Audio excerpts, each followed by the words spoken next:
Présentation. Pour cette présentation, j'ai fait des choix. En fait, j'ai choisi de vous présenter quelque chose qui a plutôt une orientation à être très pragmatique au niveau du soutien psychologique et pas une présentation de psychologie classique. Voilà, c'est un choix. C'est un choix, je vous expliquerai au fur et à mesure pourquoi.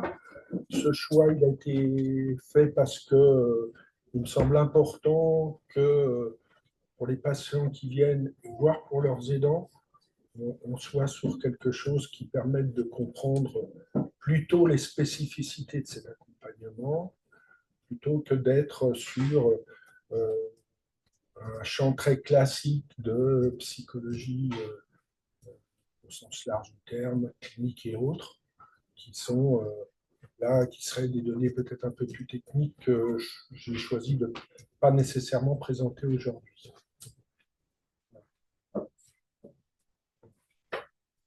Passer à la diapo suivante. Donc, avant de commencer, je voudrais vous parler un petit peu de mon parcours de formation au niveau du CED et du HESD. Donc, moi, ça fait maintenant, depuis 2009-2010, à l'Hôtel Dieu, j'ai rencontré le professeur Ramonet. Voilà, donc ça a été l'occasion pour moi de découvrir le CED, que je ne connaissais pas du tout. Et donc, la vie m'a plutôt guidé là. Je me suis laissé faire. Et voilà, c'est comme ça que j'ai commencé à mettre le pied à l'étrier. Ensuite, j'ai fait une formation sur le CED à la faculté de médecine de Créteil. C'était riche d'enseignements pour continuer de comprendre comment fonctionnait cette pathologie. Voilà, je continue de travailler avec les médecins qui ont le syndrome. Je pense à hier matin avec Daniel, on a travaillé, on a reçu quelques patients ensemble. Je travaille aussi avec Richard Amoretti, je travaille avec Régine Brissot. Donc voilà, on continue de s'enrichir mutuellement, puisque si la particularité de cette pathologie, c'est que je pense qu'il ne faut jamais être sûr de rien. Chaque fonctionnement de chaque personne, même dans la même famille, est différent. Et donc, c'est important d'avancer en étant prudent sur les arguments qu'on avance. Donc, je vais essayer de faire ça aujourd'hui. On va plutôt parler de généralité, mais il faut le prendre quand même avec un peu de recul. C'est-à-dire qu'effectivement, dès qu'on est sur des généralités, il y a des gens que ça ne va pas nécessairement concerner. Voilà. Donc, la présentation que je vais faire, elle va aussi tenir compte de l'accompagnement. 80% de mes patients, c'est des patients qui ont le CED depuis maintenant 15 ans. Donc, j'ai aussi, à leur contact, appris beaucoup de choses et cumulé pas mal de choses pour pouvoir comprendre en quoi je pouvais, moi, les aider en comprenant mieux les tenants et les aboutissants auxquels ils avaient à faire face.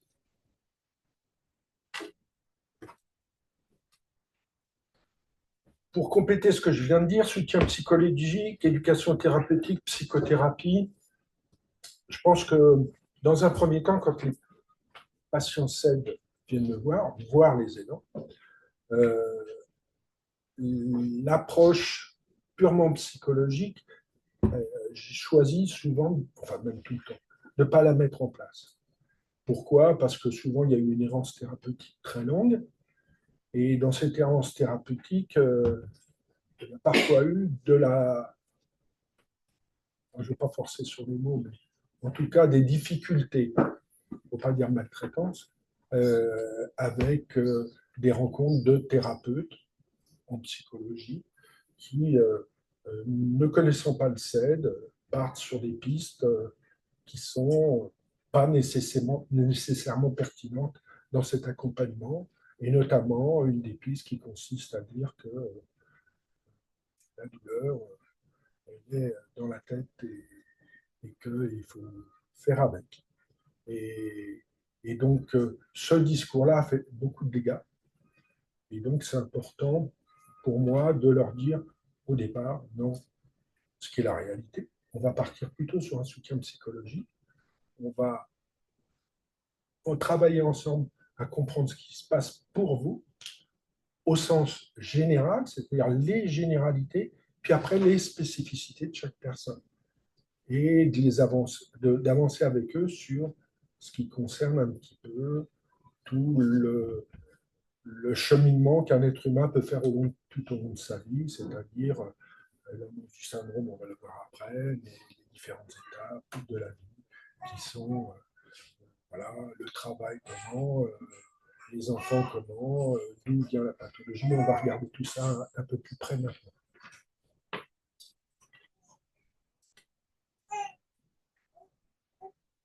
Alors, ce qui est important, je pense, dans cet accompagnement, et qui est un incontournable, parfois même en tant que soignant, on pourrait oublier de faire, de tenir de prendre en compte plutôt cette particularité, c'est que l'écoute de la douleur et de la fatigue, c'est vraiment quelque chose de primordial, même quand on est dans un suivi régulier. Il faut toujours garder un temps pour cette écoute. Parce que si elle ne se fait pas dans le cabinet en présence du thérapeute, évidemment, elle va ressortir plus ou moins ailleurs, dans des endroits où, si je pense au conjoint, elle est entendue, très entendue, trop entendue. Et donc, il faut faire attention de pouvoir avoir un espace dédié. Ce n'est pas le seul, mais c'est un espace important dans lequel il y a une légitimité à parler de sa fatigue et de sa douleur. Le deuxième point, l'attente du diagnostic et de l'errance thérapeutique, c'est quelque chose qui est important, puisque au cours de cette errance, il y a souvent eu des traumas qui ont été mis en place, des erreurs de diagnostic aussi qui ont été faites. Et donc, il faut tenir compte de tous ces paramètres pour se donner le temps d'avancer tranquillement. Le point numéro 3, l'annonce du syndrome, c'est un événement important, souvent vécu de manière très positive, c'est-à-dire oh, je me sens super soulagé d'avoir enfin un nom sur ce que j'ai. Mais cette annonce du syndrome et ce sentiment de soulagement, il vient très vite être atténué par le contre-coup de l'annonce, c'est-à-dire mais en fait je vais avoir ça toute ma vie, je ne peux pas guérir, en plus j'ai des gens autour de moi qui l'ont aussi, il va falloir que j'en parle, etc.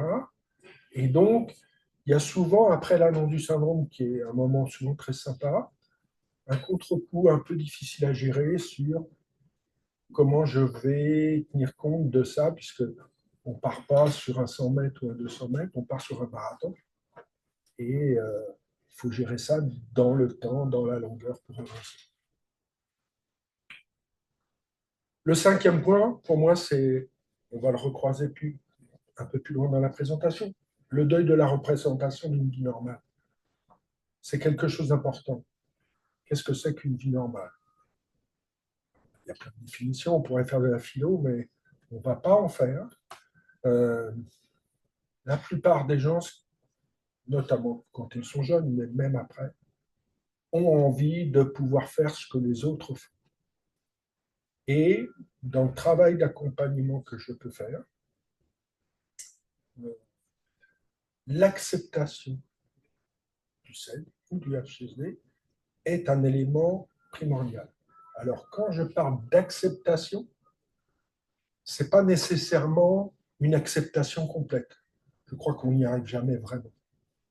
Mais s'il n'y a pas d'acceptation du tout, ça peut poser beaucoup de problèmes. D'abord, ça pose beaucoup de problèmes. Puisque il y a une envie de fonctionner comme les autres. Et fonctionner comme les autres, la facture énergétique, un patient qui a le CED ou le HSD, elle est très lourde à gérer, voire impossible à gérer. Ce qui fait que la personne est de plus en plus en difficulté, de plus en plus fatiguée, elle est de plus en plus au fond, j'ai envie de dire au fond du trou, elle met de plus en plus de temps à remonter et elle replonge d'autant plus vite avec le vieillissement, puisque on vieillit tous et en vieillissant tous, notre niveau d'énergie diminue. Et comme le niveau d'énergie des patients qu'on sait ou le HSD, c'est quelque chose qu'il faut surveiller de très près, puisque si on prend une image de la batterie, il y a quelqu'un qui n'a pas le CED ou le HSD qui est en bonne santé, je dirais s'il a une batterie à 90 et 100% la plupart du temps. Je pense que quelqu'un qui a le CED ou le HSD, sa batterie, elle est plutôt, quand elle est bien remplie, à 50 ou 60%. Et puis très rapidement, s'il n'y fait pas attention, elle descend rapidement et on arrive à des choses qui peuvent être difficiles dans le quotidien pour gérer ce niveau d'énergie qui est pour moi, avec la douleur et la fatigue et le niveau d'énergie, les éléments importants à prendre en compte pour essayer de trouver un équilibre de vie qui permet d'avancer. Et donc, pour finir sur la nécessité d'avoir une forme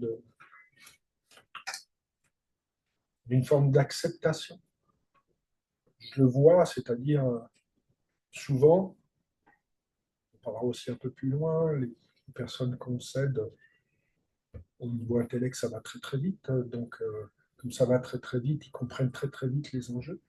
Sauf que dans le travail thérapeutique, il y a la compréhension intellectuelle, mais après, il y a la digestion affective. La digestion affective, c'est beaucoup plus long, beaucoup plus difficile. C'est propre à chacun. Je vois souvent des gens qui ont bien compris les enjeux de mettre en place un fonctionnement un petit peu différent, mais qui reviennent et je les vois arriver crevés au cabinet. Et avant même qu'ils aient parlé, on rigole tous les deux parce qu'on sait ce qui s'est passé. Souvent, enfin, je leur dis souvent, ce qui est dangereux pour vous, c'est les journées où vous allez bien. Parce que les journées où vous allez bien, vous avez tendance à vouloir rattraper le temps perdu. Or, on ne rattrape pas le temps perdu. Et si on cherche à le rattraper, là, une nouvelle fois, la facture est très chère. Donc, on essaye d'autres méthodologies. Et ces autres méthodologies, d'abord, il faut passer le seuil de l'acceptation. Les gens disent, oh, ouais, j'ai bien compris, je vais le faire. Au lieu de faire 10 choses dans ma journée, les jours où je vais bien, je vais en faire que 4. Et quand ils reviennent, 4, ils l'ont fait le matin. Donc ils estiment que quand même, on perd tout ce temps l'après-midi, qu'ils en remettent 4 ou 5 l'après-midi. Et voilà, le lendemain, une facture à payer qui les fait replonger presque aussitôt. C'est important pour vous d'avoir une gestion à ce niveau-là. Le corps malade, une inquiétante étrangeté, pardon. Oui, on peut dire que la plupart des patients ont appris à fonctionner avec la tête. Et le corps va suivre. À un moment, cette stratégie-là, elle ne fonctionne plus. Le corps, il se rebelle et il ne veut plus suivre. Et donc, là, une nouvelle fois, on parle de l'acceptation, c'est-à-dire comment j'apprends à connaître ce corps, puisque ce corps, c'est quelque chose qui, finalement, même si les patients vivent avec, souvent, comme ils ont appris à l'ignorer, il faut refaire un travail sur qu'est-ce qui se passe pour moi, quels sont les signes précurseurs que m'envoie mon corps pour me dire qu'il commence à être un peu fatigué, voire beaucoup fatigué. Parce que ça a souvent été plus ou moins volontairement ignoré. Et donc, c'est propre à chacun. Et donc, il faut trouver des entrées pour permettre à ces personnes de trouver ces marqueurs, j'ai envie de dire, qui leur permettent de comprendre qu'ils rentrent dans une zone dure pour eux et que peut-être il faut mettre en place d'autres stratégies que de l'ignorer. Le septième point, un point important, la peur de l'inconnu, bien sûr. La peur de l'inconnu, la peur de beaucoup quand ils viennent au début, la peur d'être en fauteuil pour finir, d'être tout recroquevillé. Moi, je rappelle qu'à l'heure actuelle, les deux plus vieilles patientes, elles ont 84 et 92 ans, et qu'elles viennent et qu'en fait, physiquement, ça va très bien, si ce n'est que, même titre que quelqu'un qui a 20 ans, elles se plaignent de la douleur et de la fatigue. Bien sûr, il y a quelque chose qui reste au fond là, mais quand même, on n'est pas systématiquement confronté à des choses qui soient dramatiques. J'ai envie de dire même, partageons ça avec les médecins, voilà, il y a des pics dans cette pathologie, on ne sait pas nécessairement, allez-y, combien de temps ça va durer, la crise, puisque c'est plus par crise, mais en général, la crise finit finalement par rediminuer et on repart vers une période qui est un petit peu plus. Voilà pour les premiers points. On va rentrer dans des choses qui sont un peu plus précises, puisque c'est le choix que j'ai fait de la présentation. Alors, sujets spécifiques liés au CED ou au HSD qui sont abordés lors des consultations. Alors, je ne suis pas médecin, mais voilà. Pour les patients qu'on CED, qui parfois, après, on leur dit, mais non, vous n'avez pas de CED, vous avez le HSD, il faut comprendre que c'est un protocole qui a été plutôt mis en place par des soignants, plutôt des généticiens, pour leur permettre d'avancer sur leurs travaux. Mais pour les patients, il ne faut pas se noyer avec ça. C'est-à-dire que le CED et le HSD, il y a des différences, mais en fait, souvent les problématiques sont les mêmes, et en tout cas, les soins sont les mêmes.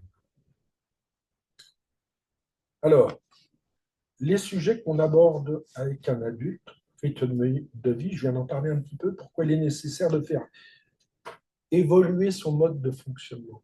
Je pense que c'est important de faire évoluer son mode de fonctionnement parce que, comme je l'ai dit, sinon, il y a beaucoup de problématiques qui se mettent en place dans la gestion, notamment de la fatigue et de la douleur. Je vais prendre un petit peu de temps pour approfondir ça. En fait, à mon expérience, c'est important de comprendre qu'on ne peut pas parler uniquement de fatigue. Sinon, et notamment, je pense aux conjoints ou aux personnes qui vivent à côté d'un patient, c'est trop compliqué. C'est-à-dire, quelqu'un qui a le CED, il est tout le temps fatigué. Donc, si un jour il est plus fatigué, il dit « je suis fatigué ». Le conjoint à côté, il dit « bah ouais, comme d'habitude en fait ». C'est quoi la différence? Donc, moi, je suggère de faire une différence entre fatigue et épuisement. C'est important de le faire pour vous, c'est important de le faire pour l'entourage. La fatigue, alors c'est une définition que je donne qui est de moi-même, ça n'engage que moi. La fatigue, c'est quelque chose avec lequel on peut dealer. C'est-à-dire, si on se force, si on se donne un coup de pied dans les fesses, on arrive à peu près à faire des choses. L'épuisement, c'est quelque chose avec lequel on ne peut pas dealer. C'est-à-dire que là, il n'y a pas de possibilité d'en faire plus. Donc, c'est important pour vous, pour votre entourage, de faire cette différenciation. Parce que vous dites, je suis fatigué, ok, les gens entendent, vous êtes fatigué. Mais certaines journées, je suis épuisé. Et ça permet à la personne en face de comprendre que la dimension n'est pas la même. À ce sujet-là, j'ai envie de dire, on en rigolait hier matin tous les deux, on parlait de monde parallèle. Pourquoi monde parallèle? Quand on est quelqu'un qui vit avec de la douleur et de la fatigue tout le temps. Alors pour lui, la fatigue et la douleur, c'est comme boire ou manger, c'est souvent depuis tout petit. Alors il y a sur la douleur, notamment sur la douleur, il y a des appréciations que la plupart, pas tous, mais que la plupart ont mis en place. C'est-à-dire, si on prend une échelle de 0 à 10 sur la douleur, quelqu'un qui a le CED, en général, s'il a de la douleur entre 0 et 5, il dit que tout va bien. Pas de douleur. Après, il faut approfondir. Ah oui, j'en ai toujours un petit peu. Mais entre 0 et 5, ça n'existe pas vraiment. La douleur, quand on est habitué à elle, c'est entre 5 et 10. Là, la personne, elle dit que oui, elle est douloureuse. À côté, on a quelqu'un qui n'a jamais mal. Et quand il a mal, quand il a un mot de tête, avec une douleur à 3, il faut vite prendre quelque chose parce qu'il ne supporte pas. Donc là, il y a deux mondes qui c'est compliqué de se rencontrer en fait. Parce que voilà, le rapport à la douleur n'est pas du tout le même entre quelqu'un qui n'est jamais douloureux. Je rappelle que quelques patients qui étaient tout le temps douloureux, si par hasard, par chance ou par soin, finissent par avoir une petite période dans laquelle il n'y a aucune douleur. Alors, il y a des patients qui parfois n'ont aucune douleur. Mais certains, ils découvrent ce que c'est la vie sans douleur, une journée, 2 journées, 1 heure, 2 heures. Et ce qui est détonnant, ce qui avait été détonnant pour moi, c'est que, en fait, souvent, ça les fait paniquer. Ils ne comprennent pas ce qui se passe. C'est comme s'il manquait quelque chose. Ils trouvent ça bien, mais c'est étrange de vivre une période dans laquelle cette douleur qui est devenue quelque chose de familier n'est plus présente. Donc là, on voit bien que c'est deux mondes qui cohabitent, mais c'est différent. Deuxième point très important, travail ou non, à quel âge? C'est une vraie question. En général, les gens qu'on cède, à moins d'avoir un CED vraiment sévère, travaillent. Alors souvent, ils sont obligés au cours de leur vie, ce qui va être le cas de tout le monde maintenant, de repenser le travail qu'ils avaient choisi au début pour pouvoir le gérer. Comme ils ont un intellect, une intelligence très libre, ils ont souvent accès à des boulots super intéressants. J'avais une nouvelle patiente, cadre sup, qui arrivait en grande difficulté. Parce que cadre sup, ça veut dire on ne compte pas ses heures. Et là, ça pose un certain nombre de problèmes aux patients qui peuvent avoir pour reparler de tout ça. Compliqué, long, douloureux. Le travail à temps complet, pour les gens qui ont le syndrome, souvent c'est un Graal difficile à atteindre. La facture est souvent trop forte. Beaucoup de patients sont entre 50 et 80%. Beaucoup à 80. 80 parce que ça permet d'avoir une journée dans la semaine dans laquelle ils sont off. Et ils peuvent récupérer. Naturellement, il y a des boulots, comme je viens de le dire, où grâce à leur intelligence, ils ont pu arriver à des postes importants, ou demander un temps partiel, c'est compliqué. Mais ils ont affaire à un dilemme qui est important. Parce que ce dilemme-là, c'est un dilemme qui, c'est parfois, même assez souvent, repenser la carrière professionnelle. Et plus le poste a été intéressant, plus ce deuil est important à faire. Troisième point, travail, doit-on prévenir son employeur? Ça, c'est propre à chacun. Il y a différentes approches. Il y a des milieux qui le tolèrent, il y a des milieux qui ne le tolèrent pas. Une question qui m'est souvent posée, est-ce qu'on en parle aux collègues, est-ce qu'on n'en parle pas? Là, je pense que la réponse appartient à chacun. On sous-pèse les différentes options, mais voilà, il n'y a pas de réponse toute faite à ce niveau-là. Il faut déterminer à qui on en parle ou si on n'en parle pas du tout.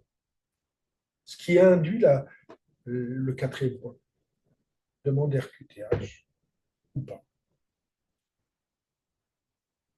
Dans une demande RQTH, il peut y avoir des choses intéressantes, c'est-à-dire une reconnaissance, ça veut dire pour quelqu'un qui travaille une adaptation du travail, en théorie. En pratique, ça se met quand même assez souvent en place. En tout cas, il y a une légitimité à demander et à moins vivre caché. Mais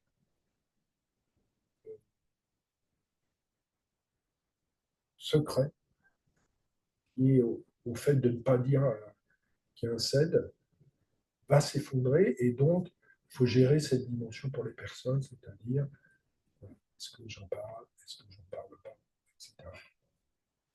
Donc là, la demande RQTH, pourquoi faire? Voilà, pour avoir des aménagements, pour avoir obtenu des choses, les cartes de stationnement, les cartes pour les transports, etc. C'est pour des choses plus importantes, il peut y avoir naturellement l'allocation adulte handicapé, PCH, prestations compensatoires de handicap, etc. Donc tout ça, c'est des choses qui sont propres à chacun et auxquelles il faut réfléchir. Cinquième point, un peu évoqué auparavant, doit-on changer de travail? Oui ou non, souvent oui. Pourquoi? Parce que dans le syndrome, il faut apprendre à gérer pas mal de paramètres. Si on a un boulot dans lequel, par exemple, il faut rester assis toute la journée, ça pose problème. Si on a un boulot dans lequel il faut rester debout toute la journée, ça pose problème. Il faut donc trouver un boulot dans lequel on a une possibilité d'être debout, d'être assis, de pouvoir bouger. Autre boulot qui pose problème, est-ce qu'il y a des charges à porter, même légères? Donc, pas mal de personnes, pas mal de femmes viennent me voir, tous les boulots en lien, puéricultrice, avec des enfants, etc. Même quand c'est des bébés, quand dans la journée, on a soulevé 10 ou 15 fois un bébé, souvent, c'est problématique. Et avec le vieillissement, ça peut le devenir encore. Tout ça, c'est des sujets auxquels il faut réfléchir et voir s'il y a des aménagements possibles. Un des aménagements, par exemple, puéricultrice, c'est, comme le cerveau, une nouvelle fois, est très performant, c'est de grader et de devenir la chef des puéricultrices et de diriger l'équipe pour ne plus avoir, ou en tout cas pas avoir autant de charges à soulever au cours de sa journée. Sixième point, un sujet délicat à aborder ici devant vous et la caméra. Lors des consultations médicales ou paramédicales, doit-on se laisser maltraiter? Hésitez à mettre le mot maltraiter. Pourtant, j'entends des choses, alors de tous les corps médicaux et paramédicaux. J'entends des fois des horreurs. Euh, je donne là-dessus quelques conseils. Un conseil, c'est quand vous allez voir quelqu'un que vous ne connaissez pas, surtout quelqu'un qui ne connaît pas la pathologie, allez-y accompagner. Seul à seul, c'est là que j'ai entendu les choses les plus difficiles qui m'ont été racontées. C'est-à-dire que quand il n'y a pas de témoin, c'est parole contre parole.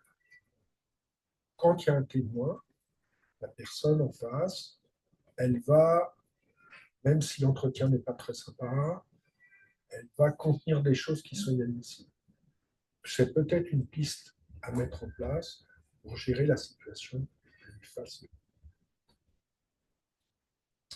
En tout cas, quelqu'un qui vous maltraite, en plus, plupart des gens qui ont le syndrome, c'est des gentils, c'est des empathiques. Pour beaucoup, la difficulté à dire non, c'est compliqué. C'est quelque chose qu'on peut travailler. Et, et, et en fait, voilà, je vais pas dire quelque chose, etc. Si ça ne fonctionne pas bien, si ça dépasse les normes, je pense que c'est important que voilà, on prenne cette affaire et on n'admet pas ce qui est en train de se passer. Ça, bon, si c'est possible, c'est plus facile à dire qu'à faire, je suis d'accord.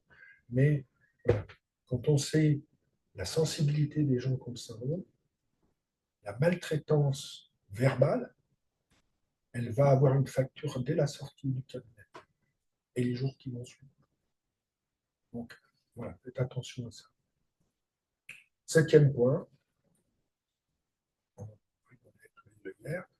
dois-je suivre mes traitements? Alors, ne me demandez pas pourquoi. De mon expérience, une nouvelle fois, beaucoup de gens qui ont le syndrome ne veulent pas prendre de médicaments. La raison objective, oui, souvent il y a des effets secondaires pas prévus au programme, il peut y avoir un certain nombre de choses. Sauf que dans les traitements qui sont donnés, c'est souvent des traitements qu'il faut prendre un certain temps pour repérer l'amélioration. Et donc, dans les consultations, en tout cas celles que je mène en binôme ou en trinôme avec les médecins, c'est souvent un sujet de discussion auquel on fait attention, c'est-à-dire, mais en fait, est-ce que vous prenez votre traitement? Parce que, est-ce que ça va mieux? Non, ça ne va pas mieux. Ah bon? Et le traitement, est-ce que vous le prenez? Non, je ne prends pas le traitement, j'ai arrêté au bout d'une semaine, 10 jours. Donc, voilà, c'est compliqué à ce niveau-là. Donc, en tout cas, il faut en parler pour qu'on puisse expliquer ce qui se passe pour vous et éventuellement demander d'autres molécules du même traitement pour adapter la prescription. Ça, c'est avec le médecin, bien sûr. Mais tout ça, c'est important quand même. Et dans le même temps, deuxième point, dois-je arrêter mon automédicamentation? Alors, il y a beaucoup de... Les gens qu'on sait sont souvent en recherche tous azimuts, et je pense qu'il y a un certain nombre de choses, de traitements qui ont été découverts grâce à ça. Parfois, j'entends des choses où ça ne s'est pas bien passé, mais il y a aussi des traitements qui sont arrivés grâce à eux parce qu'ils essayent d'améliorer leur situation. Par contre, il y a des cocktails, notamment au niveau des antalgiques, des calmants. Quand j'entends les doses, le mélange des doses de tout ce qui est pris, je pense que des fois, on doit frôler l'accident grave. Je comprends quand la douleur est intolérable, l'envie de ne plus l'avoir et de mélanger ou de multiplier les doses. 1, 2, 3 tramadol, par exemple. C'est ce que j'entends plus ou moins régulièrement. J'en prends un, la douleur est intolérable, au bout de 20 minutes, j'en prends un deuxième, la douleur est intolérable, j'en prends un troisième, ou des mélanges. Donc attention à tout ça, je pense que c'est important. Il y aurait quand même des médicaments qui sont plutôt costauds.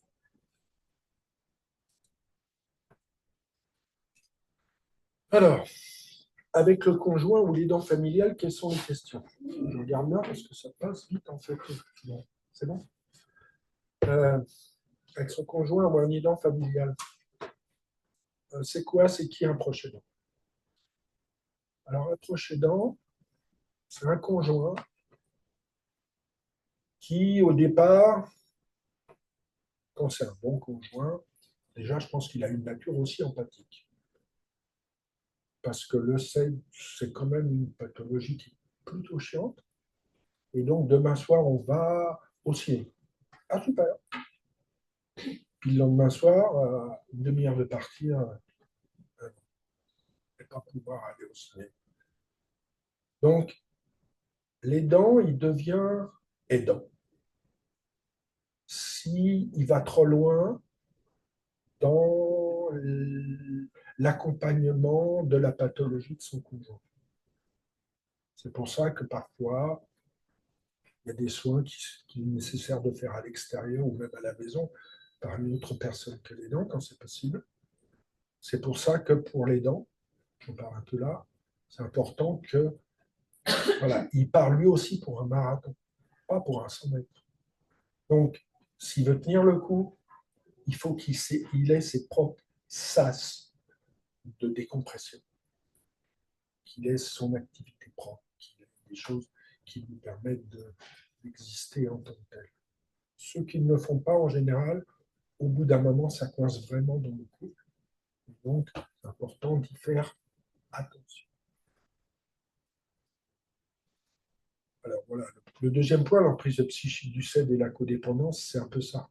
C'est-à-dire que le risque, c'est de finir par être au rythme uniquement de son conjoint.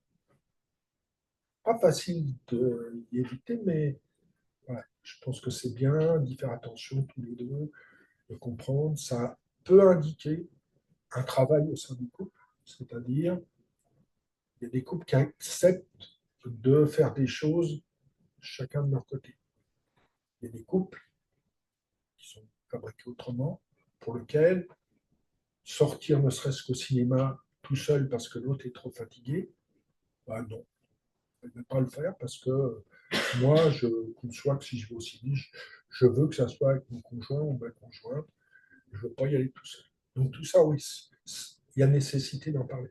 Parce que si ça se passe comme ça, il y a de la culpabilité de l'autre côté, il y a même de la culpabilité des deux côtés. Donc ça mérite discussion. Donc, doit-on conserver un espace ou une activité personnelle? Je viens d'en parler. Les répercussions au plan psychosocial sont importantes. Il faut faire attention de ne pas être trop isolé. Isolé quand on vit seul, mais isolé aussi, même dans un couple. On peut être un couple isolé. Parce que les amis, c'est compliqué. Quand on est invité, on y va, mais si c'est un jour on est très fatigué, ben, on peut annuler. Et puis, pour la plupart des humains, parler de douleur et de fatigue, c'est compliqué. Beaucoup vont vous demander ça va? Ils attendent. On se dit tous quand on se rencontre au début d'une journée, ça va? Ouais, ça va. En fait, c'est un échange social, mais on ne demande pas vraiment si ça va. Et donc, l'isolement social il peut être important. Et voilà, il faut en tout cas essayer de veiller à qu'il ne soit pas trop présent, parce que ça isole aussi les gens.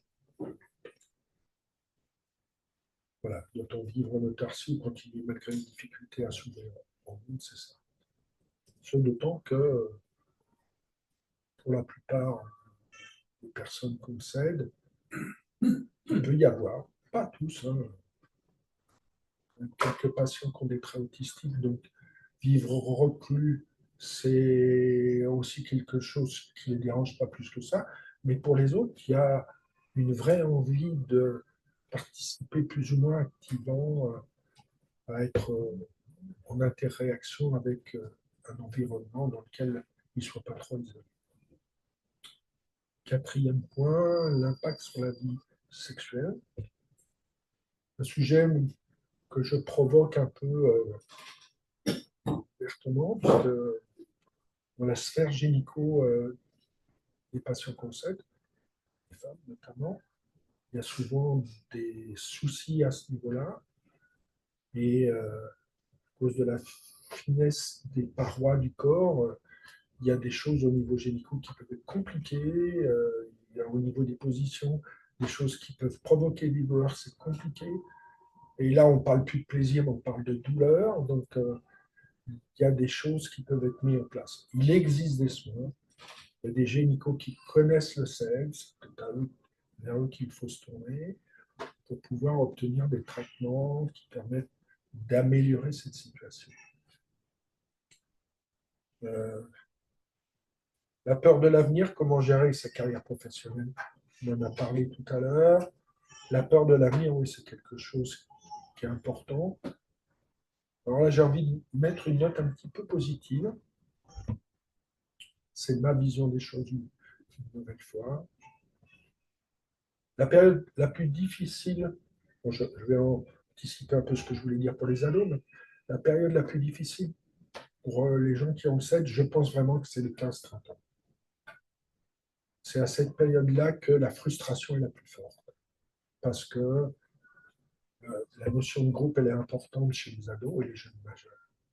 Donc, ne pas pouvoir suivre le rythme des copains, c'est très compliqué. Ils font la fête vendredi, samedi, dimanche. Si on sait qui fait la fête vendredi, il faut souvent déjà la semaine suivante pour récupérer.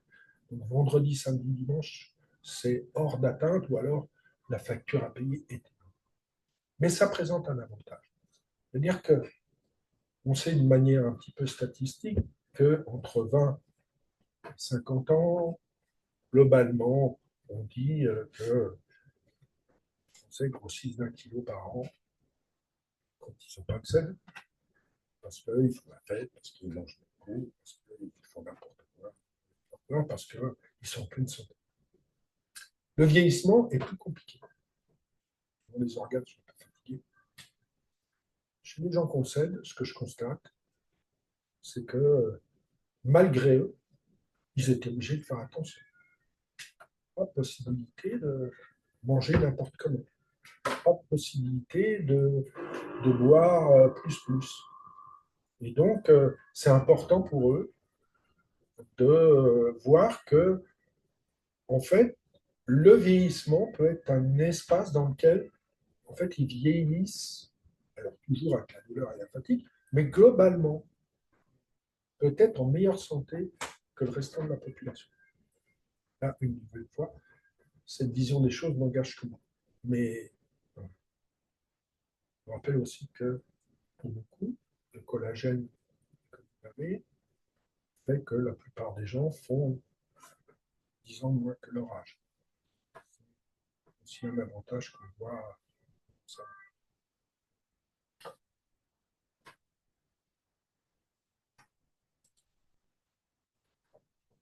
Les familles. Euh, quand on apprend qu'on a le sel,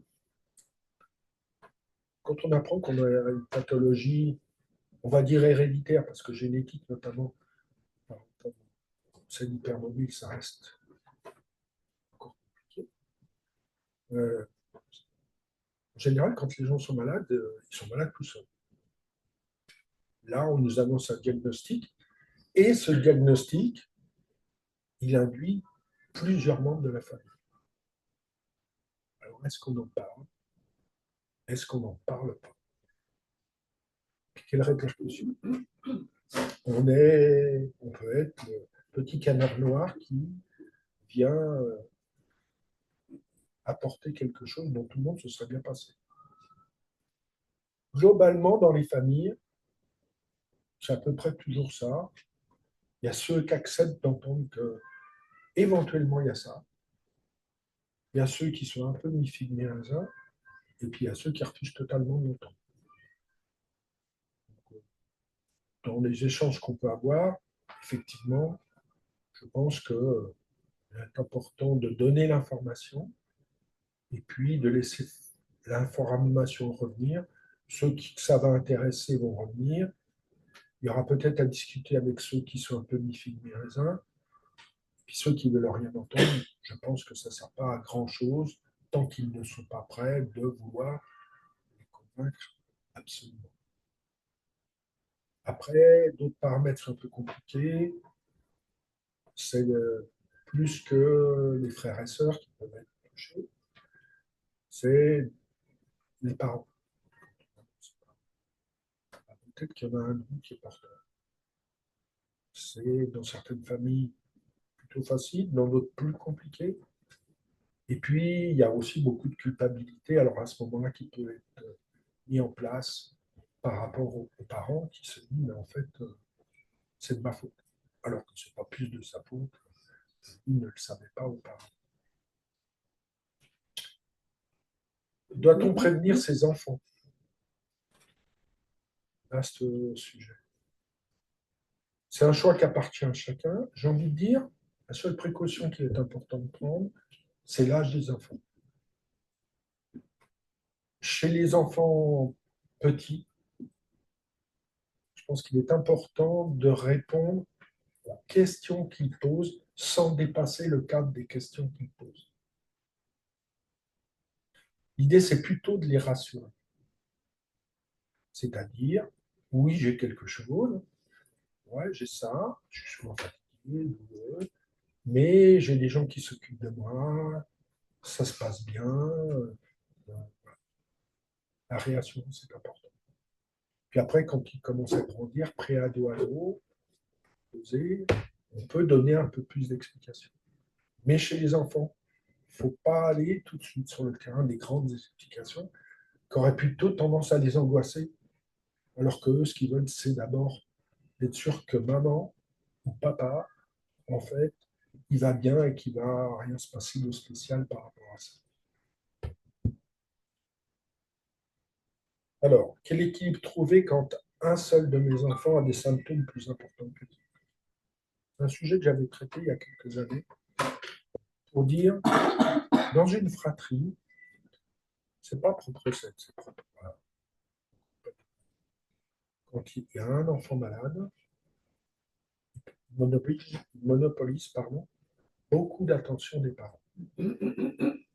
Et ça, c'est souvent au détriment des enfants qui sont à côté, qui sont moins malades ou pas malades. Il y a chez eux souvent des grosses difficultés à gérer ça, entre culpabilité et colère, en fait, de voir que ce petit frère ou cette petite sœur malade capte 90% de l'attention des parents. Ça, c'est aussi un paramètre dans lequel, notamment pour préserver l'avenir, puisque quand on arrive à trouver à peu près un équilibre à ce niveau-là, ça préserve l'avenir, parce que quand ils grandissent et qu'il y a une grande différence comme ça, les comptes se règlent à du temps souvent.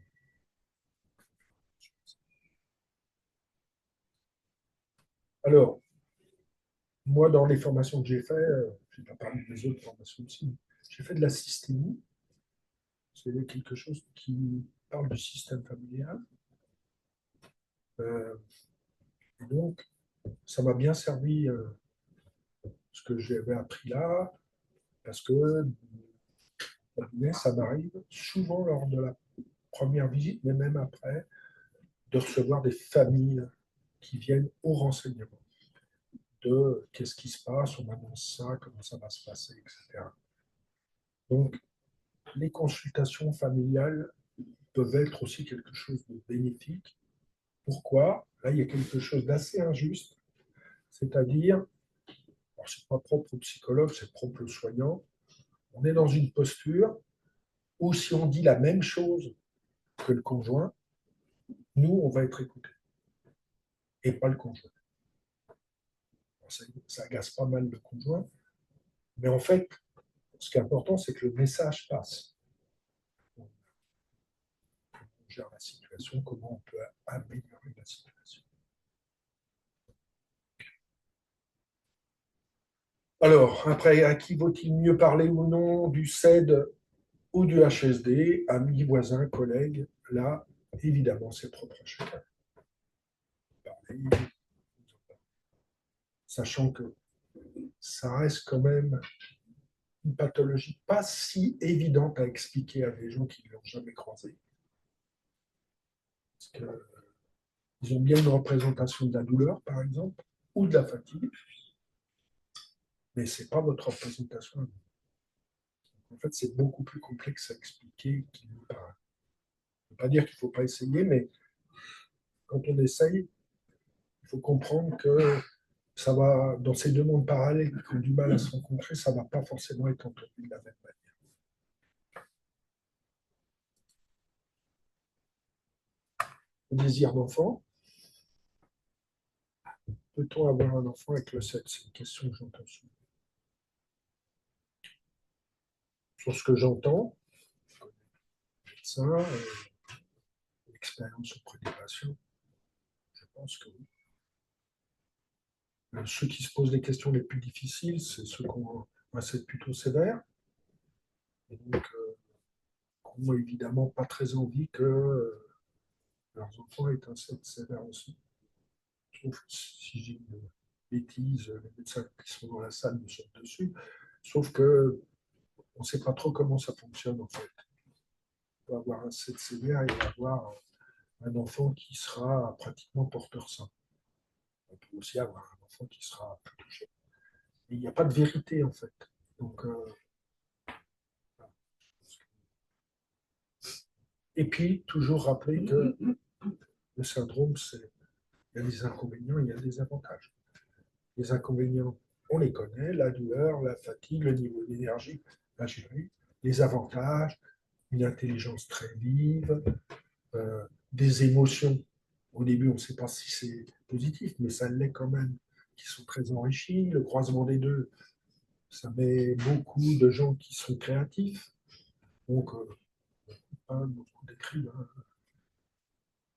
d'oreilles qui sont, même si les gens sont en difficulté dans des salles où il y a beaucoup de monde, beaucoup d'oreilles parfaites, donc les musiciens, beaucoup de chefs d'orchestre, etc. Donc, il y a des avantages aussi auxquels il faut penser, qui sont liés aussi à cette pathologie. En tout cas, à ce qu'elle m'apparaît à moi. Doit-on avoir un enfant? Je crois que voilà, ça appartient à chacun. Et il n'y a pas quelque chose qui ferait qu'il y aurait un diagnostic, je pense, qui dirait il est mieux pour vous que vous n'ayez pas d'enfant. L'enfant sera-t-il porteur du CED? Je sais qu'il n'y a rien, il n'y a pas d'études qui ont été faites à ce niveau-là. Apparemment, une nouvelle fois d'après mon expérience, on peut avoir, notamment si c'est des petits garçons, qui peuvent avoir des petits soucis, mais qui sont bien, enfin, en tout cas, qui seraient porteurs sains. C'est souvent un peu plus problématique quand il y a des petites filles, mais ce n'est pas systématique. Donc, voilà, d'avancer avec ça. Alors, quel sera le degré de gravité du CED de mon enfant? Pas la réponse à ça. Personne n'a la réponse à ça. Dois-je envisager une adoption, une fille avec un domicile et spermatozoïdes? C'est des questions que j'entends.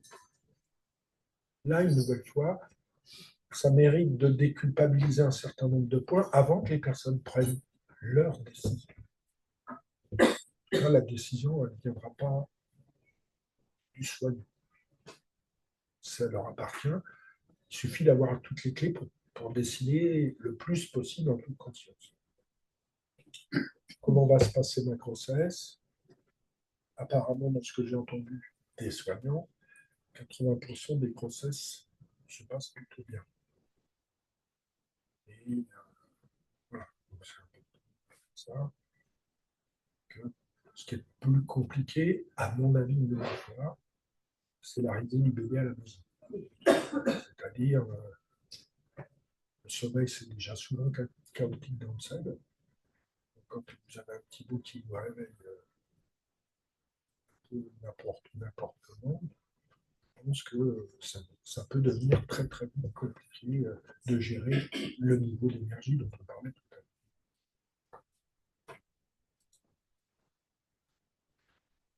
Avec le vieillissement, comment vais-je vieillir? À mon avis, pas plus mal que le restant de la population, tenant compte du fait que ouais, il y aura de la fatigue et des douleurs. Et pour l'instant, je dirais la panoplie des soins médicaux, paramédicaux permet d'en diminuer l'intensité, mais pas de longueur. Parce que pour l'instant, c'est pas fait. Moi aussi, j'entends ça beaucoup. Vais-je finir en fauteuil? Il y a des gens en fauteuil, mais si on si on regarde le pourcentage, je pense qu'il n'y en a pas beaucoup. Après, le fauteuil, c'est une question qui arrive souvent. Ça dépend comment on le voit. Un fauteuil, souvent, c'est la représentation du handicap. Et parfois, ça peut être important de se débarrasser, d'essayer de se débarrasser de ça. L'exemple le plus simple que j'ai par rapport à ça, c'est une maman, pendant une période, pas tout le temps, elle est trop fatiguée. Le dimanche après-midi, tout le monde va se promener. Elle reste toute seule à la maison.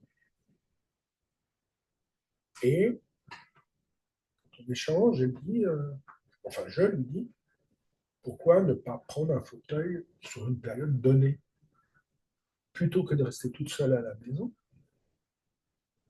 Vous allez, vous prenez un fauteuil, il y a quelqu'un qui pousse et vous participez à la sortie dominicale du. Alors pour certains, cette proposition, elle paraît presque indécente. Mais ça mérite d'être réfléchi. Parce que les gens qui tentent l'expérience, en fait, sont assez satisfaits d'avoir pu participer à la sortie familiale. Et quand ça va mieux, on prend le fauteuil, on le plie, on le met au grenier, à la cave, dans un placard, et c'est terminé jusqu'à la crise suivante, s'il y en a une. Mais ça mérite d'être réfléchi. Voilà. Pour certaines personnes, c'est impossible, le fauteuil, c'est le handicap. Mon état va-t-il s'aggraver nécessairement avec le temps? Pas vraiment. Ce n'est pas mon avis. Beaucoup de gens pensent ça. Pas nécessairement mon avis. Je pense qu'une nouvelle fois, il y a des crises. On ne connaît pas la durée de la crise. Ça, c'est lourd. Ça peut durer 2 heures, 2 jours, 2 mois, 2 ans. Et quand est-ce que ça va s'arrêter? Avec le 7, c'est compliqué. Et en général, enfin même pas en général, de mon expérience, il y a un moment, ça s'arrête. Avec un enfant ou un préadolescent, quelle réponse en fonction de l'âge, on en a parlé sur la présentation? Est-ce de ma faute? Ça, c'est une question vraiment des enfants de manière générale. Un enfant, lui, pense que, étant très auto-centré, n'importe quel enfant pense que, de toute façon, quoi qu'il arrive, c'est de sa faute. Ses parents divorcent, c'est de sa faute.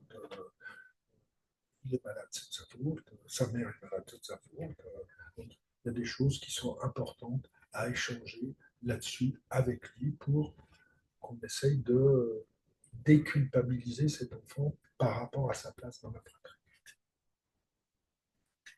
Pourquoi ai-je autant de mal à supporter le bruit? L'hyperacousie, c'est quelque chose d'important, presque pas systématique, mais vraiment. Question suivante. Scolarisation au milieu scolaire ou peut-être. Ça, c'est vraiment un élément important. Alors, il y a deux choses. Le milieu scolaire, c'est l'apprentissage. Mais c'est aussi la confrontation à la tranche d'âge dans laquelle on est. Socialement, ça reste quelque chose d'hyper important. Le gosse qui reste chez lui, qui fait du PNED, souvent, il n'a pas de copains, il n'a pas d'amis. Et quand on sait la place, notamment des préados-ados, des copains, c'est-à-dire le groupe copain finalement commence à remplacer le groupe familial, ben, faut réfléchir. Deuxième point que je souhaite aborder, c'est contrairement à ce que je pensais au début, le milieu scolaire, il est à l'image de notre société. C'est-à-dire, on pourrait attendre qu'il soit complaisant, compréhensif. Ce n'est pas le cas.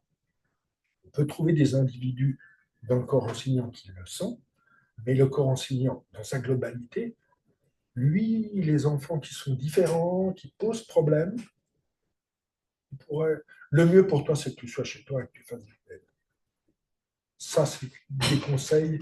Les gens viennent me voir en me disant le collège, l'école, le collège, le lycée me conseillent de déscolariser mon enfant pour qu'il fasse du PNED.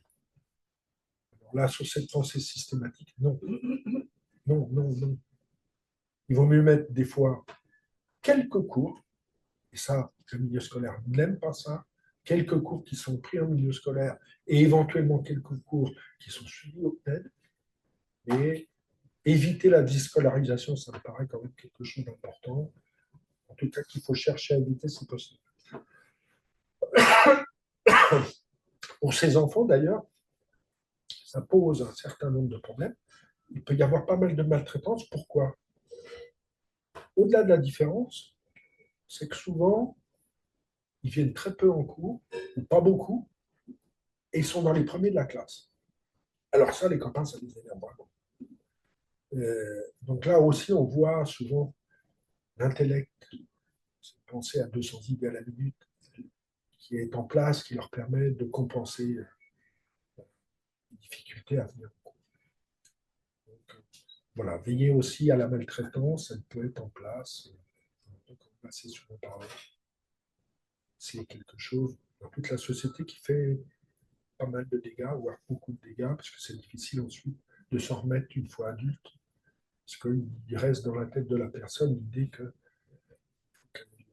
fasse attention de ne pas être maltraitée, et elle met ça dans ses rapports au travail, etc. Donc, c'est important d'amener ça là. Alors sur certains, alors les enfants de moins de 10 ans, je suis mieux chez moi, je veux rester petit.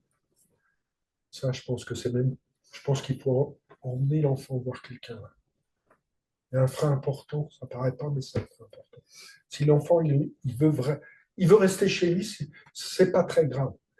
Je veux rester petit, il faut faire attention, parce que, en fait, personne ne peut rester petit.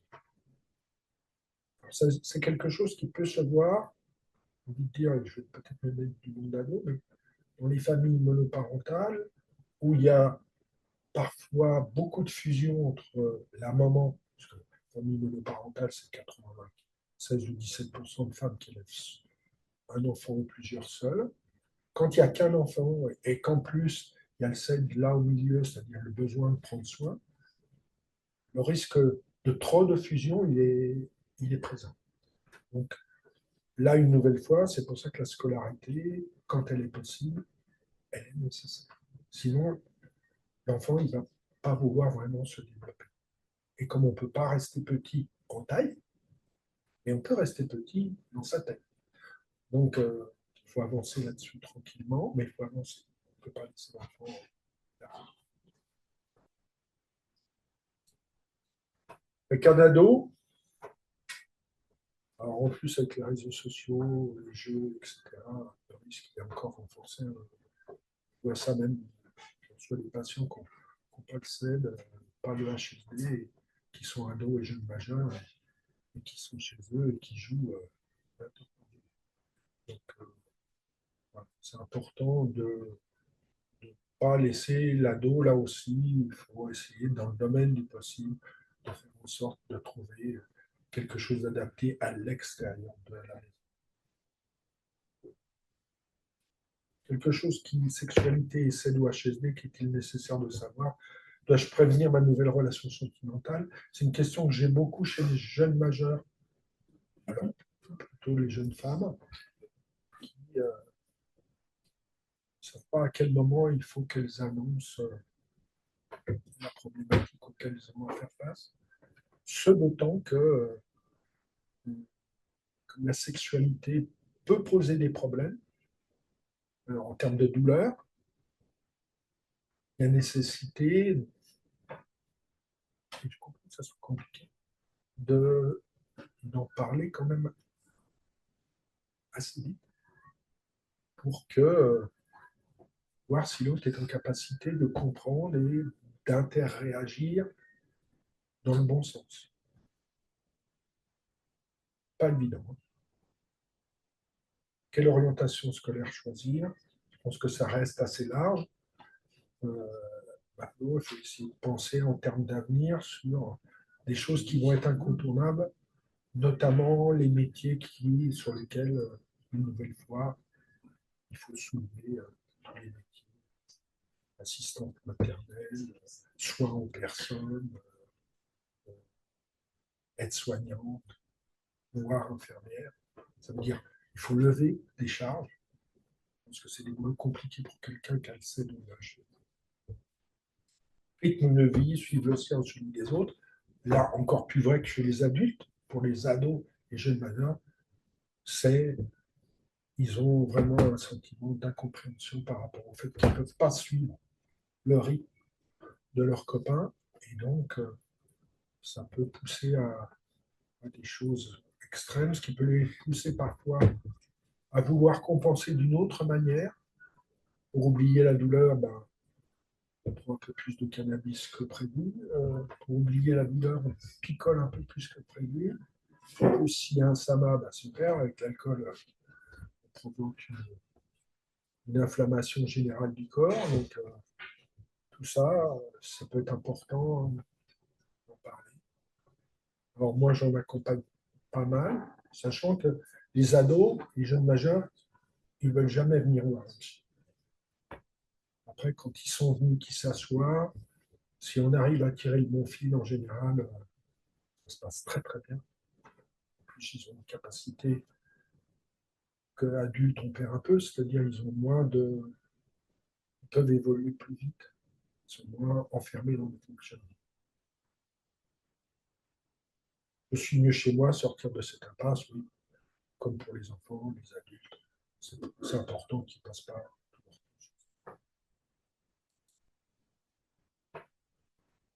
Parents, le parent d'un enfant malade, quel positionnement, compréhension, je max. Ah ouais. D'un enfant malade, quelle position, compréhension, éducation sont antinomiques. Là, c'est un vrai problème. Le parent d'un enfant malade, c'est compliqué.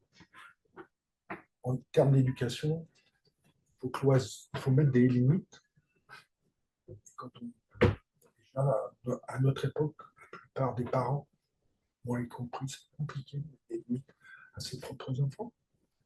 En plus, quand il y a une pathologie, ça donne, bah non, en fait, je comprends ça, je comprends ceci. Mais non, il faut arriver à trouver quand même un équilibre avec les besoins d'éducation et la compréhension de la pathologie. Là, c'est un terrain compliqué qu'il faut apprendre aussi à gérer. RQTH ou non pour l'enfant, avantages et inconvénients. Voilà. La plupart des gosses ne veulent pas que ça se sache qu'ils ont quelque chose.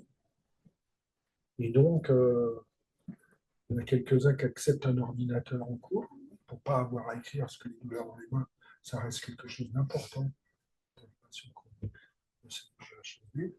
et donc, mais pour certains, c'est impossible parce qu'avoir un ordinateur, les autres n'en ont pas, ça veut dire qu'il y a quelque chose qui est différent. Et un stagiaire, on ne veut pas de différence, on veut être comme lui. Donc là-dessus, c'est important d'en parler avec. Voilà, comment appréhender le milieu scolaire ou universitaire pour revenir à ce que je disais tout à l'heure, pour les parents. Il ne faut pas rayer, c'est un combat. Pas, vous allez trouver des individus qui vont vous soutenir, mais le système ne va pas vous soutenir. Donc il faut, voilà, faut savoir faire des compromis, mais il faut savoir aussi mettre des limites et dire non. Voilà. Il y a des choses qui doivent être mises en place, suivies. En termes de redoublement, par exemple, ce qui n'est jamais dit par l'éducation nationale ou très peu, en dernière course, c'est le parent qui décide si l'enfant va redoubler ou pas. Parce que j'ai vu des choses, un gosse qui ne va pas beaucoup en cours parce qu'il a la pathologie, mais qui a une moyenne à 15. Et on lui dit, ah ouais, mais il n'a pas vu tous les cours, ça serait mieux qu'il redouble. Ben, ça se discute quand même. À 15 de moyenne, vous allez faire redoubler un gamin parce qu'il a loupé les cours. Mais en fait, les résultats sont quand même excellents. Donc, ça se discute. Les aménagements au milieu scolaire, il y en a pas mal. Choses sur une salle de repos, il faut faire un PAI ou un GIVASCO. Mais voilà, c'est important de comprendre qu'il peut y avoir des aménagements en cours, des aménagements avec certains profs au monde. Notamment sur le primaire, des parents me dire le prof m'a dit qu'il avait un problème et est très agité. Alors, je leur demande de regarder comment il est agité, à partir de combien de temps. En fait, Le gosse, il n'est pas agité pendant 30, 35 minutes, 40 minutes. Et comme on sait que rester assis ou debout longtemps pour quelqu'un qui a des symptômes du syndrome, c'est compliqué. En fait, au bout de 35-40 minutes, il commence à danser sur sa chaise, en fait. Or, si on lui donne un petit travail d'aller chercher les feuilles, d'aller faire quelque chose, il va se lever, il va bouger, il va se rasseoir, il va être à nouveau tranquille pendant 30-35 minutes. Et ce n'est pas la peine de voir un signe d'agitation derrière tout ça. Donc, c'est important de porter à connaissance. Scolarisation à temps complet ou non, moi je dirais scolarisation et temps complet ou pas, ce n'est pas vraiment important. Une nouvelle fois, c'est important. On fera quelques questions au bout si on a le temps. Parce que je vois qu'il y a des gens qui lèvent le doigt. Gardez votre question. Mais c'est par rapport à la diapo FQTH, normalement, c'est les gens qui sont sur le marché de l'emploi, pas pour les enfants. Oui, oui, mais il y a des aménagements qui peuvent être mis en place. Hein. Je suis d'accord. Comment peut être nécessaire en cas d'apprentissage de stage en entreprise. Donc, oui, puis il faut être prudent parce que quand j'ai écrit ça, c'était il y a quelque temps. Entre-temps, c'est vrai que le diagnostic CED pour les moins de 18 ans n'est plus en place. C'est l'intervention de ensuite. Ah, voilà ma conclusion. Hein, les consultations psychologiques pour le CHD exigent au-delà des compétences classiques une connaissance particulière qui est intimement liée à cette pathologie. Je pense que c'est important. Important faire attention. J'ai quelquefois des appels, notamment de collègues, de psychologues qui cherchent à comprendre. C'est assez rare, malheureusement. L'idée, c'est, pour certains, c'est ça part de la tête. En fait, si votre corps ne va pas bien, c'est parce que c'est dans la tête. Ben non, là, ce n'est pas dans la tête. C'est le corps qui envoie des fois des informations qui ne sont pas tout à fait adaptées à la tête. Et elle, la tête, sur le fond, elle va pas mal. Et puis, rappeler aussi, là, à un autre niveau, que les états dépressifs, déjà, il faut les vérifier avec les critères de la dépression, parce qu'on a tendance à mettre du dépressif partout. Donc, il faut le vérifier. Et puis, il faut vérifier aussi le fait que quand quelqu'un, prenez n'importe quel être humain, vous le mettez en état d'épuisement. Le moral, il ne va pas être terrible. Hein. Donc, est-ce que de la poule ou de l'œuf, ou de l'œuf ou de la poule voilà. Est-ce que son corps ne va pas bien parce que la tête n'allait pas bien, ou est-ce que c'est le corps qui est compliqué et la tête, parfois, elle fait quand même partie du corps et elle a des répercussions. Moi, je suis sur cette deuxième option, absolument. La réussite de cette prise en charge a été extrêmement liée. Je pense que là, oui, on parle de travail d'équipe. Personne dans son coin n'est capable de... Je pense que les améliorations d'état de santé des patients, elle est liée pas à un ou deux, c'est plein de petits trucs, des aménagements personnels, des soins médicaux, médicamenteux parfois, non médicamenteux aussi. La conjonction de tout ça crée une amélioration. Et cette amélioration, elle est importante puisque si vous vivez avec de la douleur à 7 ou 8, c'est compliqué. Si vous vivez avec de la douleur à 3 ou 4, là, effectivement, avec des aménagements, vous avez une vie normale. Voilà ce que je souhaitais vous dire. La dernière photo, c'est j'ai accompagné pendant 4 ans les patients CED en cure. Ça remonte assez bien. On dort. Et ça, c'est l'ascension du SENSI. Et en fait, ça avait été une expérience pour moi. Je débutais, je découvrais un peu le syndrome, mais en fait, je voulais faire un travail avec les aidants. J'avais réuni les aidants. Alors déjà, les aidants, nous, on a besoin de rien. Au début, ils disent ça, mais après, ils... Mais ce que je n'avais pas prévu, c'est qu'on a monté tous SENSI à pied. Vous voyez les escaliers. Alors, les escaliers, pour quelqu'un qui a le 7, c'est compliqué. Hein. Donc, Mais en fait, je n'avais pas prévu qu'il y a des gens qui cumulent. Ils ont une pathologie. Ils sont aidants aussi. Donc, ils ont grimpé les escaliers. Quand ils sont arrivés au-dessus, personne ne m'a rien dit. Parce qu'à l'époque, je ne savais pas trop. Donc, je n'ai pas posé la question. Et là, au-dessus, il y en a qui m'ont dit ah, c'était vraiment très, très dur. Et pour certains, ils sont restés couchés 3 jours après. Parce qu'ils m'ont dit mais en fait, moi, je suis une maman. Et ben oui, je suis aussi aidant, mais je suis aussi à pathologie. Et en fait, je viens de grimper tous les escaliers jusqu'au bout de ce qu'on. Et j'ai complètement claqué, en fait. Et donc, ça voulait dire ça. Surtout que j'avais rajouté, pour finir un peu, j'avais imaginé à l'époque quelque chose que j'avais déjà fait, c'est-à-dire on avait mis des cailloux dans des sacs à dos. Et on grimpait avec des cailloux dans des sacs à dos qui, symboliquement, représentaient les charges qu'on pouvait avoir. Et donc, l'idée, c'était de rien dire de plus. Et il y en a, au bout de 20 mètres, ils ont pris le sac, ils ont vidé les cailloux, ils ont continué. Il y en a qui sont montés jusqu'au bout. Et symboliquement, on s'expliquait au-dessus en disant, mais en fait, il y a des choses, il faut les déposer. Vous y êtes pour rien. Vous venez de faire tout ça, mais vous l'avez fait pourquoi? Alors que vous pouviez vous en débarrasser. Vous ne m'aviez pas dit, mais est-ce qu'il faut que je le dise? Et donc, on avait bossé là-dessus. Mais après coup, une nouvelle fois, maintenant, je ne ferai jamais ça. Évidemment. Ils ont grimpé en plus avec des cailloux dans le dos. Bon, je n'avais pas mis 50 kilos, mais bref, voilà. Je vous remercie.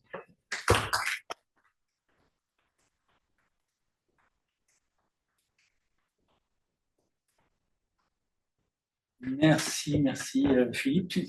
Tu nous as mis aussi en face de pas mal de choses que les patients n'appréhendent pas, pour lesquels ils ne sont pas en face, mais aussi pour les soignants. Ça percute un petit peu, quoi. Merci. On va passer aux questions. Donc, on va prendre en priorité les questions qui se posent ici, et puis on passera après à des questions qui sont sur le chat. Oui. Question par rapport parle bien fort. à votre expérience sur la région où j'exerce en Sud-Est, c'est que chez les patients, du fait de leur hypersensibilité, on a quand même 90% qui sont victimes de pervers narcissiques en professionnel ou à la maison. Est-ce que tu as ce retour? 90%, le chiffre est pareil. Mais oui, c'est un risque, évidemment. Évidemment, les pervers narcissiques, un terme psychiatrique qui n'existe pas, on rappelle que pervers narcissique, c'est psychopathe, et que, en fait, c'est des gens qui ont une intelligence affective très forte, mais au service du mal, entre guillemets du mal. C'est-à-dire qu'ils savent venir chercher les gens sur leur sensibilité, leur fragilité. Et donc, ils rentrent là et ils viennent. Voilà. C'est pour ça que tout à l'heure, quand je disais apprendre à dire non pour certains, beaucoup de patients qui ont le syndrome, c'est important. Parce que la gentillesse, pour une partie de la population, elle n'est pas prise pour de la gentillesse, elle est prise pour de la faiblesse. Donc, et puis il y a des gens qui marchent dessus. Donc, il faut vraiment apprendre à dire non. C'est important. Je suis d'accord avec toi sur cette difficulté à regarder. Oui, une question assez forte. La question d'avant, je pense que j'avais l'intention de la poser justement. Alors moi, je parle de mon expérience personnelle, et j'ai aussi lu dans le livre du docteur Baels, apprivoiser, excusez-moi, le syndrome des Lernerose, qui parle de cette thématique. Il y a une rubrique où il y a marqué narcissique. Professionnellement, une dizaine d'années en arrière, j'ai eu une relation avec professionnelle, m'a un peu intrigué, j'étais resté un peu avec un point d'interrogation. Et quand je suis tombé malade, j'ai été obligé de m'arrêter, de chercher mon diagnostic, etc., etc. Et en fait, quand j'ai eu le diagnostic final, je ne sais pas pourquoi, mais instinctivement, je me suis dit, est-ce que mon diagnostic ne me donne pas finalement la réponse à ce qui s'est passé il y a une dizaine d'années en arrière avec ce collègue de travail? Parce que justement, je m'étais posé la question de est-ce que j'étais sous emprise ou pas. sans trop rentrer dans ma vie personnelle, mais en gros, la question que je voulais vous poser avant qu'on vous la pose, c'était est-ce qu'il y a un lien entre être sadiste et attirer des pervers narcissiques? Voilà. Et tout en sachant que, de ce que j'ai compris, les patients SAID, même si on est tous différents, même si on vit tous la maladie différemment, on est pour la plupart altruistes, hyper sensibles, et que de l'autre côté, il y a des personnes qui ont plutôt une empathie cognitive, c'est-à-dire en gros, ils vont jouer un peu comme un docteur Maboul et chercher un peu là où ça fait mal et appuyer là où ça fait mal, justement. Donc, je voulais savoir si par expérience, vous avez eu Alors là, beaucoup de cas ou pas. Je vois beaucoup de couples qui marchent bien.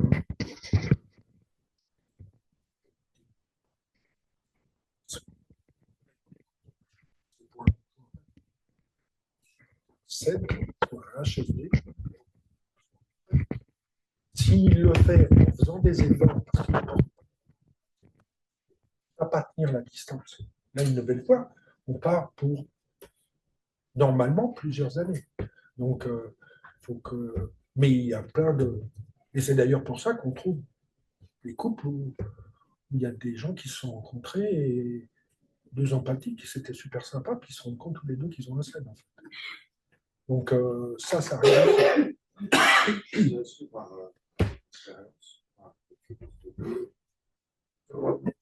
Sur celle de l'HFD, vous avez constaté une corrélation entre la pathologie et le fait d'attirer des PN. J'aime pas trop. Je veux dire, il n'y a pas d'effet. Excusez-moi, mais ce que c'est dans un livre qui est consacré au médical. Oui. J'entends bien. J'entends bien, mais ce que je veux vraiment dire, c'est que il y a à faire attention. Et les patients SAID ne sont pas systématiquement des proies, des pervers narcissiques. Voilà, vous avez le droit, vous personnellement, de rencontrer quelqu'un qui n'aura pas ce critère-là et ça se passera. Pas vous enfermer dans quelque chose dans lequel vous auriez peur d'être en relation. La question, c'est ce qu'on a de probabilité d'en attirer. Oui, peut-être un peu plus. D'autres questions? Michel, oui. Nous avons souvent sommes confrontés, malgré qu'on prévienne le patient après le diagnostic, après l'annonce c'est déjà dur. Après le diagnostic, on prend le temps d'expliquer au patient sa pathologie, mais après ils retournent des médecins ils sont en détresse, le médecin téléphone, non, ça dit vous ne l'avez pas, c'est imaginaire, ça n'existe pas. Comment tu gères ce genre de détresse? C'est compliqué. Alors, par rapport à vous, médecins, moi j'ai un gros avantage. C'est que je vois les patients longtemps. Déjà au niveau de ma consulte. Je ne sais pas combien de temps tu les reçois, mais moi c'est minimum 45 minutes. Donc, on prend le temps de poser les choses, etc. Et de redire le pourquoi du comment. Et voilà, de leur redire. Ce qui permet des fois de passer à travers tout ça, c'est quand on reprend l'ensemble des symptômes, souvent la personne, elle a l'impression qu'il y a qu'elle qui vit ça. Donc, comme elle a l'impression qu'il y a qu'elle qui vit ça, le sentiment d'anormalité, il est au plafond.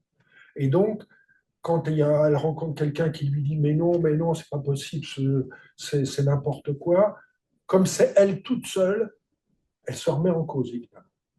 Quand on commence à dire bah ouais, mais en fait, il y a quand même des fonctionnements qui sont communs à l'ensemble des gens qui sont dans cette. C'est pas que vous. Et puis, si on reprend, moi, c'est un argument que je dis, j'ai fait souvent des colloques nationaux ou internationaux, on voit bien que sur l'ensemble de la planète, ce qui est dit sur la pathologie, deux médecins qui ne se connaissent pas entre eux, ben en fait, ils font une description qui est la même. Ils n'ont pas tous le même délire sur l'ensemble de la planète. Donc, il y a bien quelque chose. Aujourd'hui, on ne sait pas vraiment le repérer. Je parle du SAID hypermobile. Mais il y a quand même quelque chose, puisque tout le monde dit globalement à peu près les mêmes choses. Après, il y a des spécificités de chacun. Mais globalement, c'est les mêmes choses. Il ne peut pas y avoir un délire collectif à l'échelle de la planète. Ça, ce n'est pas possible. Tu vois ? Ouais. On va passer à des questions sur le chat.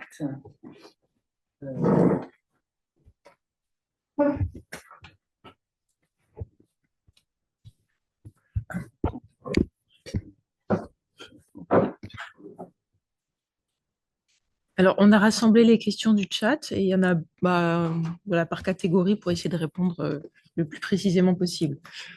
Alors, une question. Comment consulter le docteur Bézir Philippe par vidéo? Est-ce possible? Alors, je ne suis pas docteur. Déjà, il faut mettre les choses à leur place. Oui, c'est possible. J'ai des suivis en présentiel, mais j'ai aussi beaucoup de suivis en visio. J'ai une patiente, une nouvelle patiente de Nice. Donc c'est clair qu'elle ne va pas venir à Paris pour consulter. Hein. Donc, oui, il y a des possibilités. Donc, si les gens veulent me joindre, ils peuvent me trouver ou on peut mettre des choses en ligne pour que portable, mail, pour que on puisse déterminer comment on pourrait créer la connexion.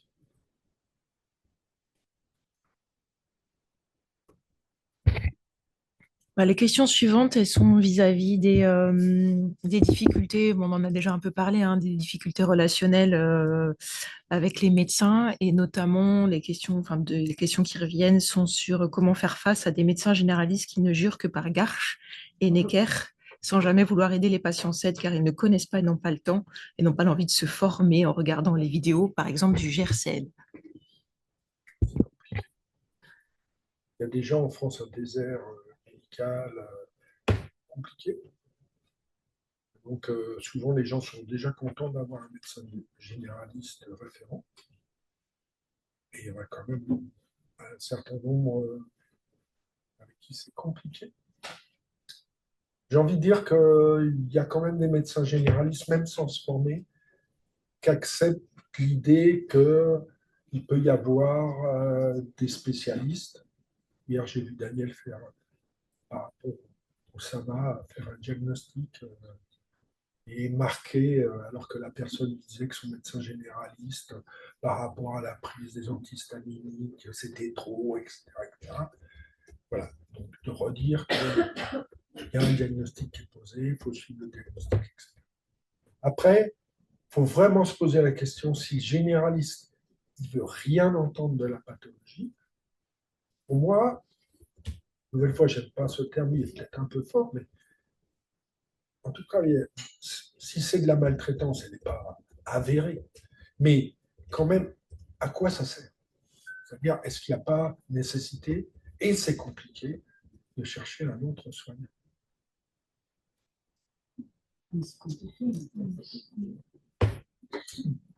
Une autre question d'une patiente. Personnellement, je trouve très compliqué de mettre une note sur la douleur. J'ai beaucoup de mal avec ça. Oui, mais dans les patients que je suis, pour éclairer ça, il y a une échelle de la douleur qui a été, pas par moi, hein, de 0 à 10, où on permet de classifier un peu les choses. Et d'ailleurs, ça permet souvent aux patients de comprendre un peu plus précisément à peu près à l'état dans lequel ils sont. Donc, si les gens le souhaitent, évidemment, cette grille, je peux la diffuser à partir de ça. C'est quelque chose que j'avais chopé à l'époque sur Internet. Et dans la même veine, il y a une patiente qui rapporte, enfin c'est Gaëlle, qui est généticienne au Québec, qui rapporte qu'une de ses patientes lui a dit un jour que l'échelle de la douleur s'appliquait mal pour elle au SED, notamment à la douleur chronique, mais qu'elle était bien pour la douleur aiguë et que pour un SED qui s'habitue à ces douleurs, une cote de 5 pourrait vouloir dire un 8 pour quelqu'un qui a une douleur non chronique aiguë. Oui, je suis d'accord.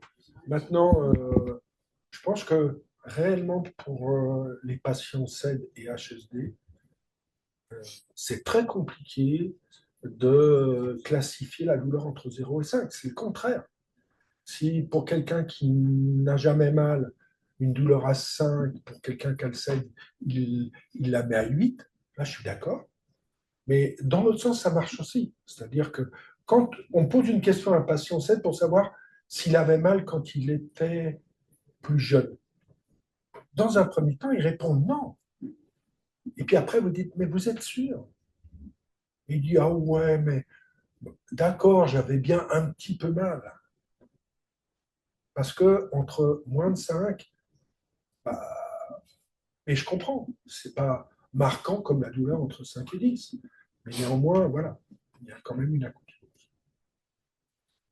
Une petite remarque. Une autre, oui, vas-y, Michel. Ce que je fais habituellement, c'est que je fais d'abord décrire suite à la petite fléchette et le rouge, la douleur aiguë. Est-ce que vous avez des douleurs aiguës? Combien elles durent, où elles se situent? Et là, il me situe la douleur aiguë, et ça, ils n'ont pas de difficulté. Et effectivement, après vos douleurs chroniques, elles sont où? Et là, effectivement, comme tu dis, ils ont du mal à estimer leur douleur chronique. Mais la douleur aiguë, généralement, moi, je n'ai pas de difficulté, ils me l'estiment toujours. Une autre question, assez forte, s'il vous plaît. Bonjour, on va travailler sur un outil simple que ceux qui naviguons avec le CED pourrions développer avec les patients pour faire une échelle de souffrance ou de retentissement de cette douleur, puisque effectivement le VA, elle s'applique extrêmement mal aux patients CED, mais du coup ça permettrait aussi de légitimer la plainte et de permettre à des patients de venir présenter cet outil à des gens qui n'y connaissent rien. Voilà. Et pour la réponse pour les médecins qui sont rétifs ou imperméables à ce genre de choses, en fait, on pourrait dire qu'on ne peut donner que ce qu'on a et qu'il ne faudrait attendre de son médecin référent que ce qu'il peut. Et puis, par contre, éventuellement, soit en honnêteté, soit discrètement, partir du principe que les choses dont on a besoin, il faut aller les glaner ailleurs tout en gardant un référent. C'est aussi possible, je suis d'accord. Et évidemment pas très satisfaisant, mais il faut composer avec le réel. D'accord. Une autre, oui. Pour l'échelle de la douleur, Plus fort, s'il te plaît. Pour l'échelle de la douleur, personnellement, je l'ai un petit peu modifié de manière en léger, moyen, fort et très fort, et en systématiquement, dès le début, leur demandant de faire des comparaisons entre ce qu'ils m'ont dit et ce qu'ils sont en train de dire en suivant pour voir si jamais ils arrivent à trouver un rapport entre ce qu'ils ont dit et ce qui les amène en suivant. Et petit à petit, ça les calme. Alors, j'ajouterais juste, moi, où je mettrais un débat, c'est que c'est bien de faire une échelle pour les patients concertés. Après, l'autre échelle, elle a l'avantage quand même, quand on s'adresse à des soignants qui ont accès de la HSD, parce que eux, leur échelle de la douleur, il faut qu'ils arrivent à comprendre l'échelle de... Ça veut dire une autre lecture de la douleur. Et est-ce qu'ils vont pouvoir, dans ces demandes parallèles qui ont un peu de mal à se rencontrer, est-ce qu'ils vont comprendre cette nouvelle échelle? Ça, il faudra y faire attention. Alors, d'autres questions, des gens qui cherchent des recettes un petit peu miracles sur les métiers. Est-ce qu'il y a des métiers qui seraient susceptibles d'être meilleurs pour les CED? Et l'autre question, est-ce qu'il existe des personnes qui connaissent le CED qui aident à l'orientation professionnelle en fonction des possibilités? Alors, je vais répondre ce que je réponds à mes patients. Je pense que, à part les métiers où l'effort physique est important, qui ne sont pas vraiment adaptés. Je pense que après le champ des possibles, il est très large, sachant que ce que je dis à mes patients, c'est que souvent, comme ils ont beaucoup de créativité, la plupart, cette créativité, elle va leur permettre, parfois dans des boulots classiques, de construire un chemin professionnel original. Ça, ils peuvent effectivement le faire. Je dirais que je me méfie aussi. À une époque, j'en ai plus en ce moment. Il y avait beaucoup de personnes qui ont le syndrome qui allaient vers les métiers, par exemple, assistante sociale. Et c'est compliqué. Pourquoi c'est compliqué? Parce que souvent, l'empathie des gens qui ont le syndrome, et là, je parle de généralité, mais il y a évidemment des gens qui... Mais globalement, cette empathie leur fait qu'ils sont souvent des éponges à l'émotion qu'ils ont en face d'eux. Donc, une assistante sociale, c'est quelqu'un qui reçoit souvent, presque tout le temps, des gens qui ne vont pas bien. patient qui a le syndrome, qui n'est pas capable de verrouiller, de fermer, qui est une éponge, il rentre chez lui, il a vu toute la journée les gens qui n'allaient pas bien, c'est compliqué. C'est compliqué. Il faut aussi faire attention à ça. Alors, moi, j'ai une dernière question, ce sera la dernière. J'ai l'impression qu'il n'y a pas un nombre important de vraies dépressions chez les patients SED HSD et qu'on pourrait penser qu'il pourrait y en avoir beaucoup plus. Comment accepter d'être malade, d'avoir ce syndrome qui en plus n'est pas reconnu par... Enfin, il y a plein de complications. J'avais écrit un article sur la septuple peine d'avoir un diagnostic SED, parce que ça complique énormément les choses. J'ai l'impression, ma question, qu'il pourrait y avoir beaucoup plus de dépression que ce que l'on constate de vraies dépressions, pas de l'anxiété. Qu'est-ce que tu en penses ? C'est un sujet délicat, tu as raison. Bon, déjà, il faut poser le diagnostic de la dépression. Les 5 questions pour voir si vraiment, voilà, l'isolement social, la nourriture, le sommeil, etc. Les idées noires, les idées suicidaires de niveau 1, de 3, etc. Donc là, on est vraiment sur des choses sur lesquelles il faut faire attention. Maintenant, voilà, je pense quand même que, je ne sais pas si on peut parler d'état dépressif. En tout cas, l'environnement a quelque chose d'important à jouer. Il peut y avoir quelqu'un qui est forcément crevé. De toute façon, il ne sera pas en forme moralement. Si moi je suis crevé, demain je ne serai pas en forme moralement, je n'aurai pas la pêche et la banane. Donc voilà.